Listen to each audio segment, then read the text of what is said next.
Hein? Vamos falar um pouquinho sobre comércio, então? Porque a confiança do comércio recuou um pouquinho.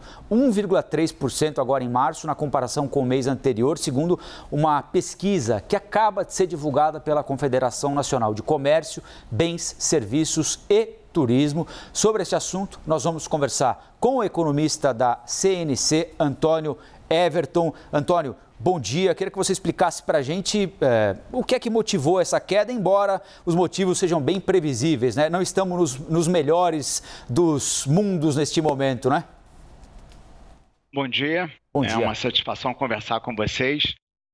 Você já pintou mais ou menos o quadro com as linhas gerais, né? De fato, a queda da confiança do comércio, do empresário do comércio, do comerciante, né? Ela é justificada muito pelo comportamento de preços, né? Pelo choque de oferta, vamos dizer assim, em virtude dos custos e, né, da relativa preocupação que vem acontecendo no mercado internacional com a invasão da Rússia, né, na Ucrânia.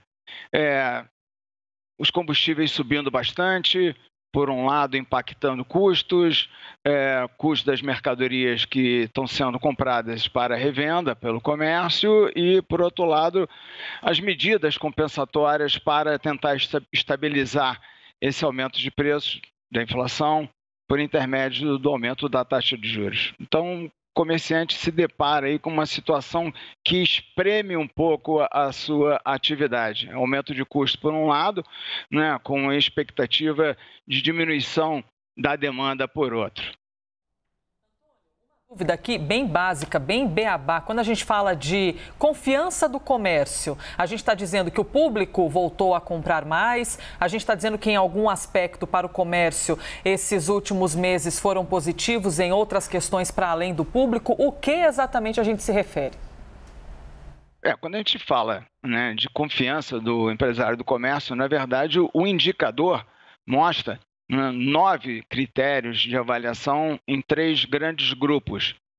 E, assim, de todos esses critérios, de todos esses 3 grandes grupos, o que mais tem chamado a atenção é o de condições objetivas, né, das condições de atuação, de funcionamento do empresário do comércio.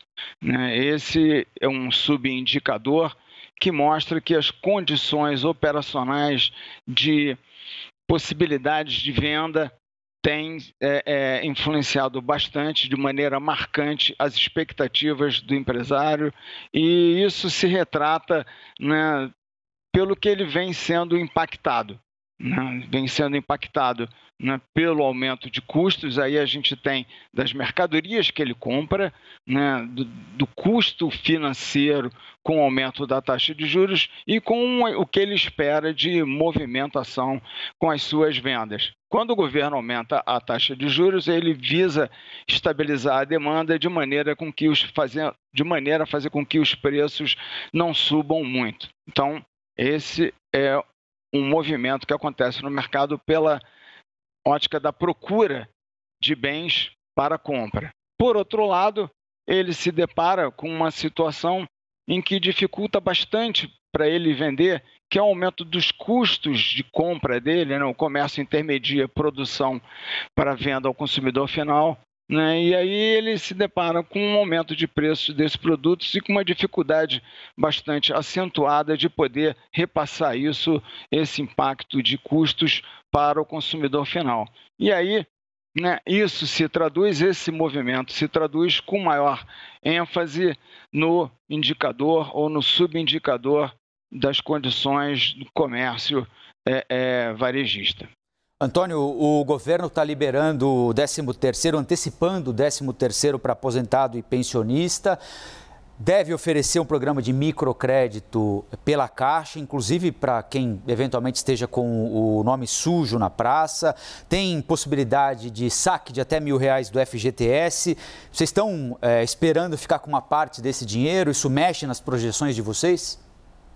Sim, mexe sim. A gente ainda tem aí o 13º também, a antecipação do 13º para os aposentados. Não tem a menor dúvida. Aí a gente tem 2 situações, né? De um lado, a política monetária, né, tentando segurar preços, e, por outro lado, uma política fiscal né, mais extensiva, né, que permita fazer com que seja compensatório os efeitos da política monetária, né, sobre o bolso do consumidor.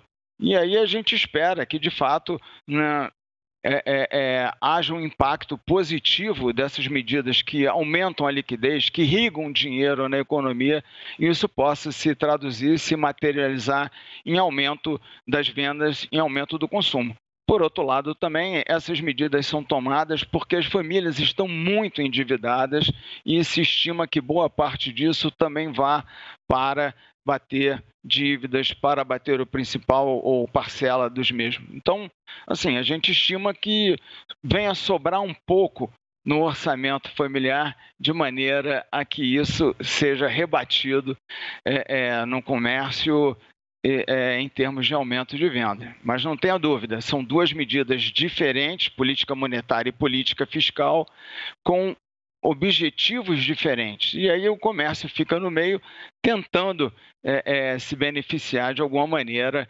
através das suas vendas.